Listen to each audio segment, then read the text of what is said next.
नमस्कार दोस्तों, स्वागत है आप सभी का एक और नई वीडियो में। दोस्तों, आज की इस वीडियो में मैं आपको कोई ज्ञान नहीं दूंगा।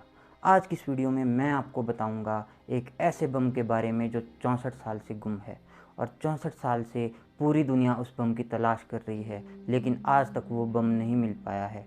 वो बम इतना ख़तरनाक है कि अगर वो बम फट गया तो उसके दायरे में 2 किलोमीटर के दायरे में सब कुछ जलकर राख हो जाएगा और उसके अलावा उसके 20 किलोमीटर के दायरे में सब कुछ नष्ट हो जाएगा।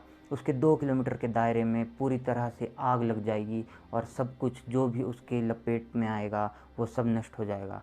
तो दोस्तों, आज की इस वीडियो में मैं आपको बताऊंगा अमेरिका के एक ऐसे हाइड्रोजन बम के बारे में जो 64 साल से गुम है और अमेरिका ने जिसकी बहुत तलाश की और जिसे खोजने के लिए उसने अपनी पूरी शक्ति लगा दी, लेकिन फिर भी अमेरिका उसे नहीं ढूंढ पाया।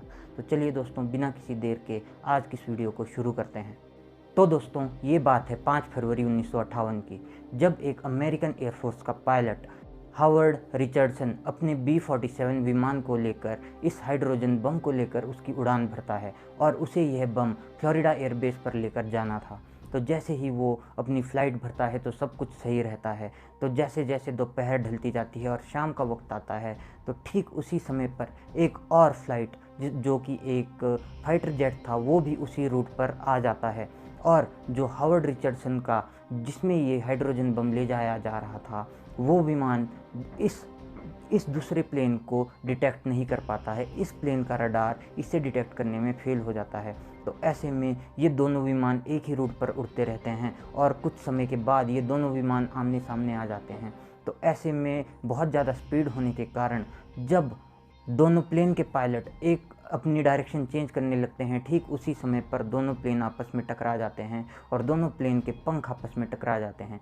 तो ऐसे में जो दूसरे फाइटर जेट का पायलट होता है वो अपने प्लेन को काबू नहीं कर पाता और ऐसे में जब उसे लगता है कि अब मेरा बच पाना मुश्किल है तो वो अपनी सीट को इजेक्ट करके अपने प्लेन से बाहर निकल जाता है।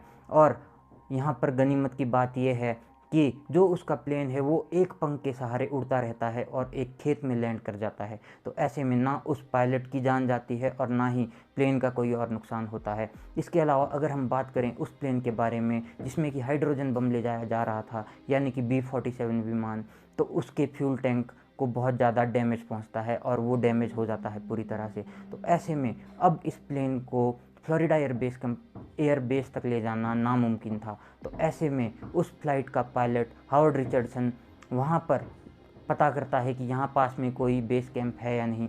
तो वो उसे जैसे ही पता चलता है कि यहाँ पर एक बेस कैंप है जिसका नाम है सवाना एयर बेस कैंप, तो वहाँ पर वो लैंडिंग के लिए अपनी कम्युनिकेट करता है सवाना एयर बेस कैंप के साथ। लेकिन उस दिन सवाना एयर बेस कैंप पर रनवे का काम चल रहा था और मरम्मत का काम चल रहा था और वहाँ पर सिर्फ एक रनवे था।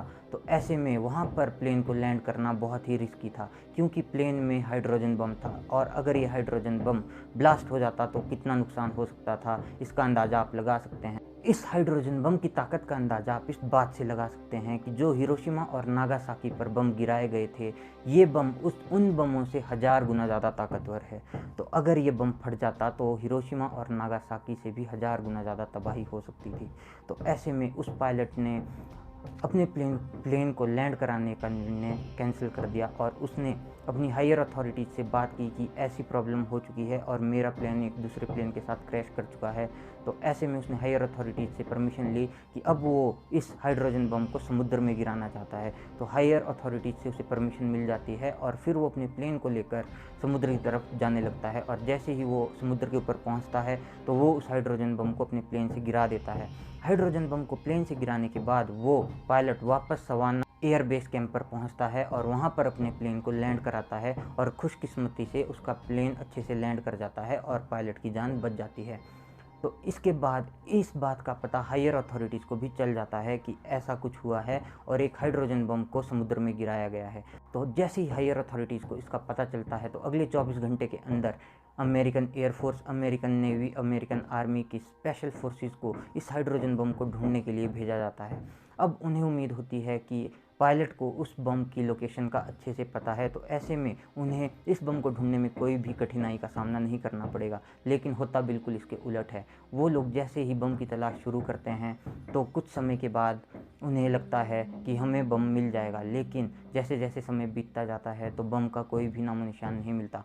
तो उन्हें लगता है कि कोई बात नहीं, आज अगर बम नहीं मिला तो कल बम मिल जाएगा। तो अगले दिन फिर से ज़्यादा मात्रा में लोगों को भेजा जाता है बम की तलाश करने के लिए, लेकिन अगले दिन भी बम का कोई पता नहीं चलता। तो इसी तरह दिन, हफ्ते, महीने और साल बीतते जाते हैं, और समय बीतते बीतते 43 साल बीत जाते हैं।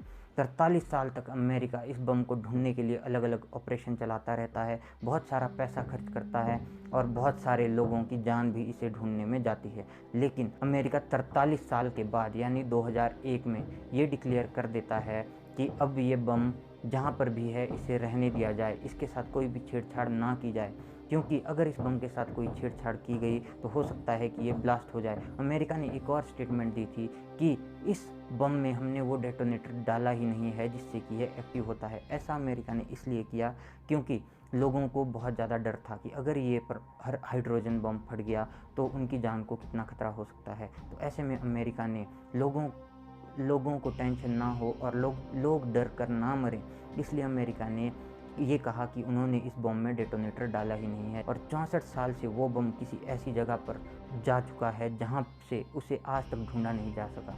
और इसके अलावा बहुत सारी और भी बातें सामने आई, जैसा कि एक स्टेटमेंट में ये भी सुनने को मिलता है कि जब अमेरिका ने ये हाइड्रोजन बम समुद्र में डाला तो उस समय इस बात की जानकारी सोवियत संघ, जो कि आज का रूस है, उसे मिल चुकी थी, और सोवियत संघ ने उस समय अपनी 2 पनडुब्बियाँ इस बम को ढूंढने के लिए भेजी थी, और सोवियत संघ को ये हाइड्रोजन बम मिल गया था और वो इसे लेकर वहाँ से चला गया। और अमेरिका को लगा कि ये हाइड्रोजन बम आज भी वहीं है। ये एक थ्योरी है जो दी जाती है इस हाइड्रोजन बम को लेकर। हालांकि आज तक यह पता नहीं चल सका है कि ये हाइड्रोजन बम कहाँ है और किस हाल में है, या इसे निकाला जा चुका है या ये आज भी उसी समुद्र के अंदर पड़ा है। तो ऐसे में ये बहुत ही एक सोचने वाला विषय है कि ये परमाणु बम जो कि इतना खतरनाक है, अगर ये कभी भविष्य में फट जाता है तो क्या होगा। तो ऐसे में अमेरिका आज भी अनऑफिशियली इस बम को ढूंढता रहता है, लेकिन आज तक इसे ढूंढ नहीं पाया है। तो दोस्तों, ये थी एक कहानी एक ऐसे हाइड्रोजन बम के बारे में जो 64 साल से गुम है, और अपनी पूरी शक्ति लगाने के बावजूद भी अमेरिका इसे नहीं ढूंढ पाया है। और ये एक बहुत ही साइन ऑफ कंसर्न है कि अगर ये बम कभी फटता है तो क्या होगा। तो दोस्तों, मैं उम्मीद करता हूँ कि आपको मेरी ये वीडियो पसंद आई होगी और आपको हाइड्रोजन बम की ये कहानी अच्छी लगी होगी। अगर आपको ये वीडियो पसंद आई है तो इस वीडियो को लाइक करें, शेयर करें और चैनल को सब्सक्राइब ज़रूर करें। तब तक मैं मिलता हूँ आपसे अगली वीडियो में। आपका इस वीडियो को देखने के लिए बहुत बहुत धन्यवाद।